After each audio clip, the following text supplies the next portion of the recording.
Welcome to yet another episode of the Shift India podcast, your go-to source for all things travel in India.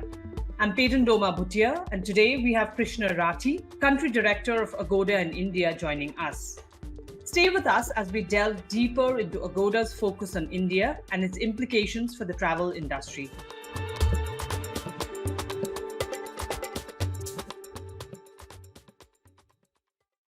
Welcome, Krishna.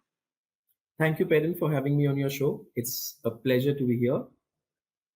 Thank you so much, Krishna, and lots of exciting things happening in India for Agoda. You recently announced Ayushmann Khurana as your brand ambassador, and you also launched your first ever TV ad in India. And then, of course, there was news that came of Agoda joining forces with Indian e-commerce giant Snapdeal. So, Krishna, if you concentrate on the Snapdeal, collaboration, what was the driving force behind it? So, before we go into that, just a quick background, right? Like we have been pretty invested in India for last few years, and now you see it in terms of our brand campaign, in terms of our partnerships as well. And one of the key components in India, what we see is it's one of the richest startup ecosystem in the world, right? Which means that there are a lot of people already online and using one or the other app for their one of the other use cases, right? So one of the core parts of ours for India is to work with as many partners as possible in India, and that's what led to the Snapdeal part of it. Snapdeal has its own set of users which would like to experience what Agoda has to offer.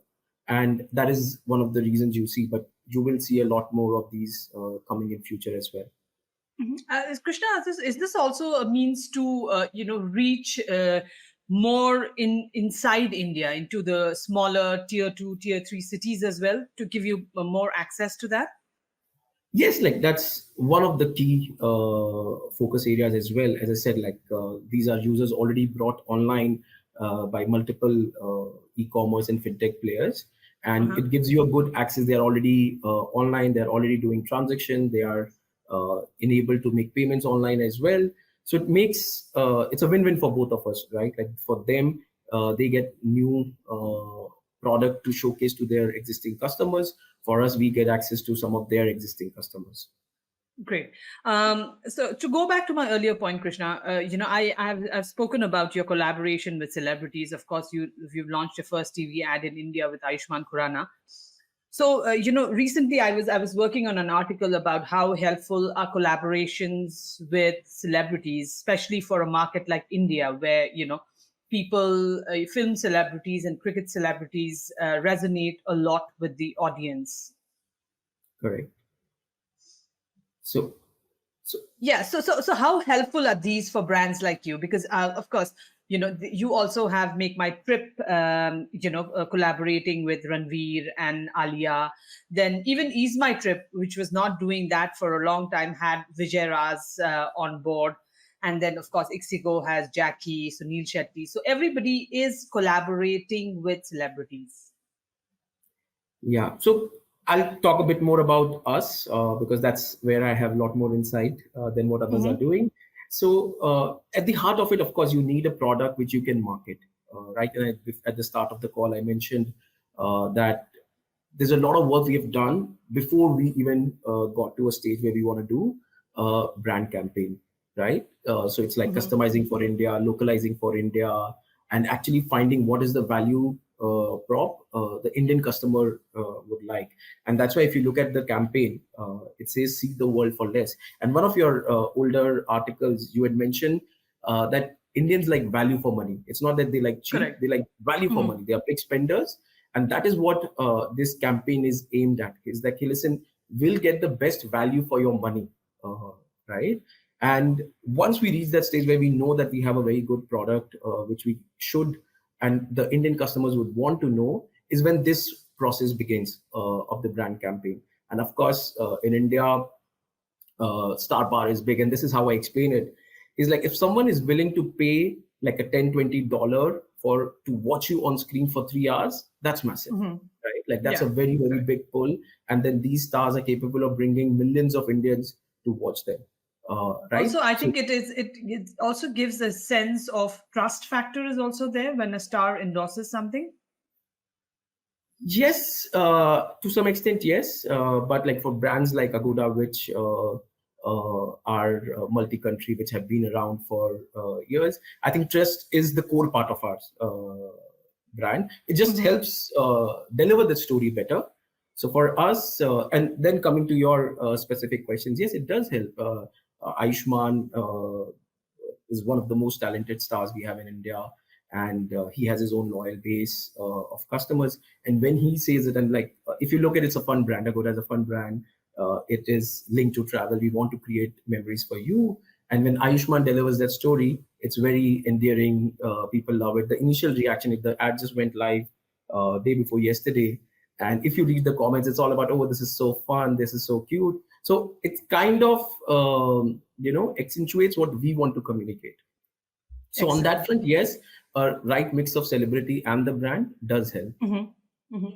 Um, of course, Krishna, you spoke about about the fact that Indians want value for the money, they bang for the buck. They are not, like I had mentioned in my article, that we might say that Indians haggle a lot, so we might say that they're cheap, but they're not cheap in that way.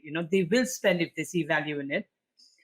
India's, and a big example of that is that India's travel industry has been on the rise, and it's showing incredible growth, particularly in outbound travel. And according to, if I may quote Agoda's data, outbound travel searches from India have surged by almost 225%, which Wow. is a significant jump when compared to other APAC countries, where the increase range from 30 to 60%. So what's fueling this growth? So I think one thing, and I think it's a big psychological change which has happened post-COVID. People just love to travel. Like we are seeing, one of the things is the number of time people are traveling, not just internationally but domestically Hmm. as well. So I think that is one, and backed with the economic abilities of people. Like how the economy has been doing pretty Correct. well. One of the more stable economies through the COVID period. And I think there's a newfound love for travel. It was always there, but it's a lot more now, which shows up in all other indexes you would track. So that's the part of it. And then the best part it is the world is recognizing this as well. And one of the things in the same article where we mentioned about our growth, the countries are now treating India as one of the key focus markets for them as well. And Indians Correct. are adventurous; they like to explore. India is a big country, so people have explored the country a lot. And now, if you look at in the subcontinent, also take care of Sri Lanka and Maldives.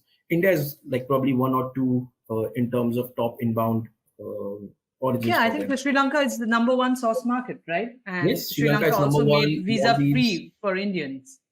Correct, visa free. Thailand just announced 3 days back it's free Yes. visa, no visa, Yeah. not even free visa. It's no visa Yeah. till May. So I think there's an increased degree of investment from other destinations to market their destinations to Indians, and Indians backed with uh, ability to spend and uh, good connectivity, right? Like most of the destinations which have become really popular are typically direct flight under 5 to 6 hours and have very, very relaxed visa norms for Indians. For example, Middle East, Sri Lanka, Maldives, Thailand, Vietnam. So you see like Mhm. a dramatic shift and people willing to try. These are good 1 week holidays. You could go, come back easily.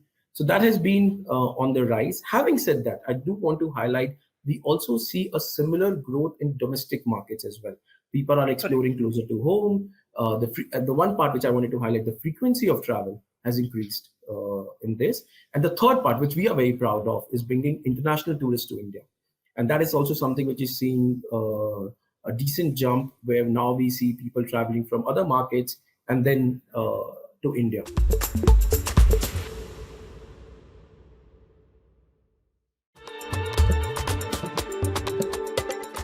Okay, Krishna, of course, the Indian travel industry is what the world is looking at right now.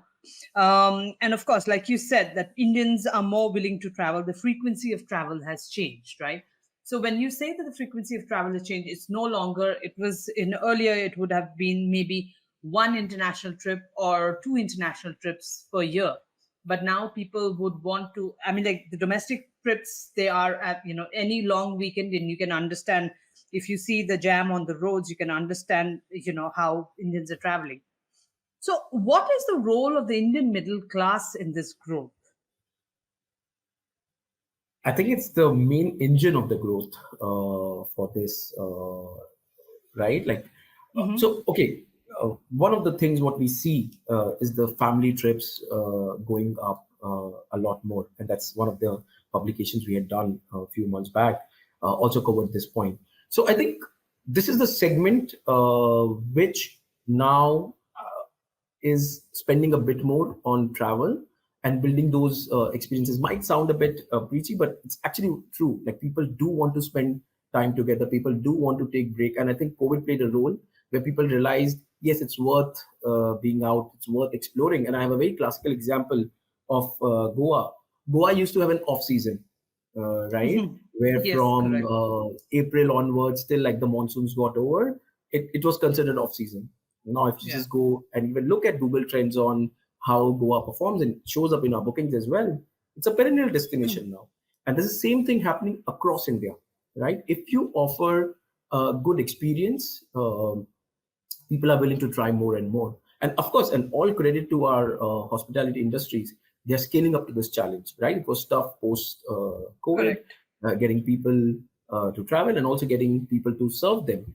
And that is, I think, a very commendable job done by our hotel partners, where now they are really serving this increased demand as well.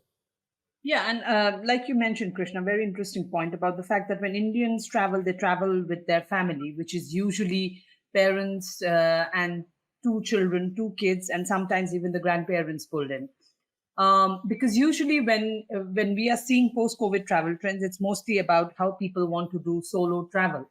Of course, the solo travel may also be there, but Indians usually like to travel with their families or friends. That's correct, right?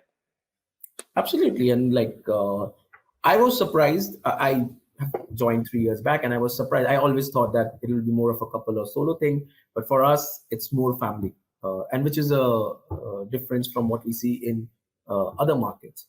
So, yeah, like Hmm. people like to travel. And that's why, we do talk about it. We do educate our partners about it. We do try to create value for our customers when they are trying to book like more number of rooms. We understand that they are typically traveling with more than two people. Hmm. Krishna, when Omri was here in India, this Agoda CEO, he spoke about this strong alignment between Agoda's core values and the Indian market. He was highlighting the focus on technology, localization, and of course, what you talked about, delivering the best deals to customers. And he was very bullish on India's growth potential. And he had also said that India's online transactions, travel transactions, have surged, and surpassed 2019 levels. And this particular trend is also outpacing the APAC region because as online bookings are taking center stage.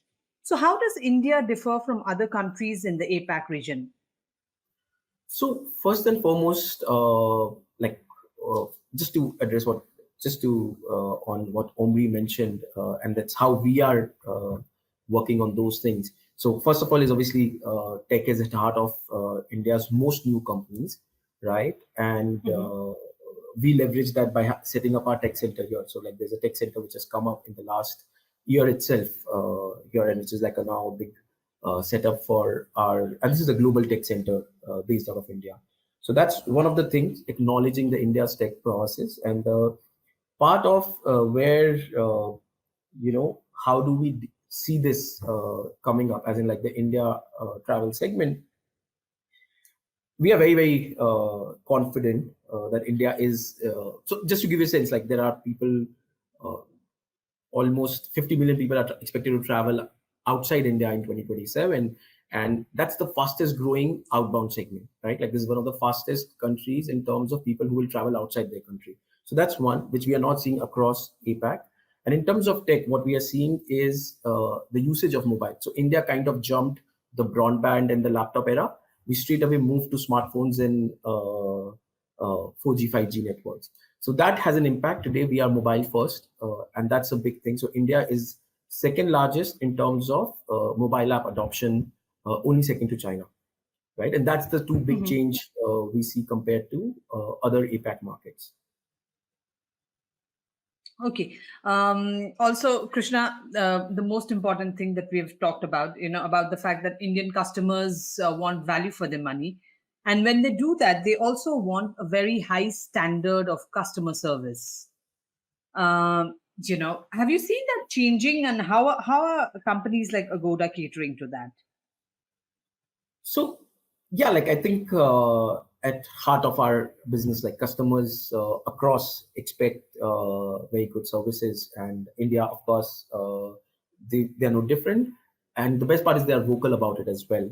So one thing what we do, and the feedback and the reviews we collect from our partners, the most important part, it's something we look into very religiously and take those feedback back at it. But at the heart of it, as I said, the platform is built in a manner to serve our customers in the best way possible. And again, coming back to our core value, is we invest a lot of our time and effort in finding that particular hotel which you might be looking at, give them at the right time and at the right price. And that's the most amount of our effort. And as I said, like the brand campaigns only started uh, a year back, but we have been in this market and we've been doing decently well. And it was just based on this value of saying, fine, get the best place at the best price for our partner, for our customers. Mhm. Uh, and last question, Krishna. So, what can the India market look forward to from Agoda? What are some of the exciting developments that are going to happen that you can share with us? So on two fronts, I can divide it into two parts. I would love to talk about a bit more about our partners who make this all possible. So few things what we are doing for our partners in India is again one of the largest hotel supply in the world in terms of number of unique hotels available in India. So we are investing a lot in making it very simple and like pretty much DIY for our partners to come on Agoda and tap into the international demand which is coming, or the domestic demand we are addressing to in India.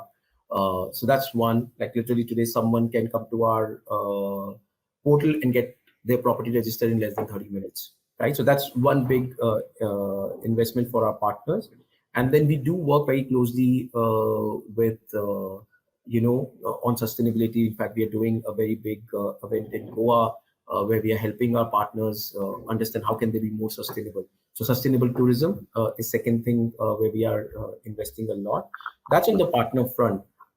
Third thing on the on the consumer side, we'll just keep doing what we are doing, get the best prices for our customers. And now with our ad campaigns, what you see, it will be taken to a lot more people, right? A lot more people will be made aware about it. We are very confident that what we have to offer is something Indians are going to love. They already love, millions of people already love it, but we'll see a good increase on this as well. Thank you. Thank you so much, Krishna, and for sharing your insights with us. And that wraps up today's episode talking about Agoda's strategies for the India market. It's an exciting time for the travel industry, with India leading the way in online travel bookings. As always, stay tuned for more exciting updates on travel, hospitality, and aviation in India. If you have any questions or topics you'd like us to cover in future episodes, feel free to reach out. Don't forget to subscribe to the podcast in your favorite listening app. Thank you very much, Krishna, for having. Thank you so much. This has been the Skift India Travel Podcast. Thank you for listening.